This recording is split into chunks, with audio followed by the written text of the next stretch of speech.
Kniha Samoliečebný pud si na svete a krstím ťa.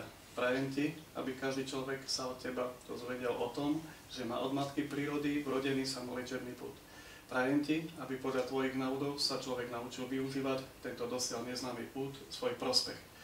Ľudia potrebujú zdravie, lebo zdravie nie je na zvyš. A odteraz môžu využívať aj svoj vlastný pud na to, aby sa mali po zdravotnej stránke lepšie.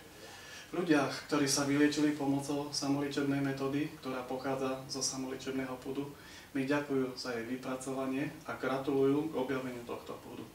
Objav existencie samoliečebného pudu, ktorý bol doteraz pre svet neznámy, je pre svet historická udalosť. A ja vám chcem pogratulovať tejto udalosti, že už viete o tom, že aj vy vlastníte tento úžasný pud.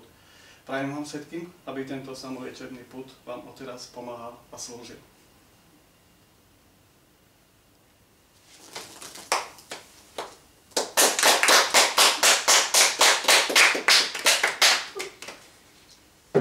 Tak, ešte prípitok.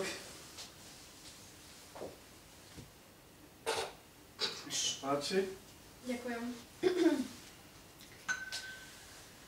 Nech sa páči. Tak, na úspešné pokrstenie knižky Samoliečebný pud a samozrejme na náš pud. A zdravie.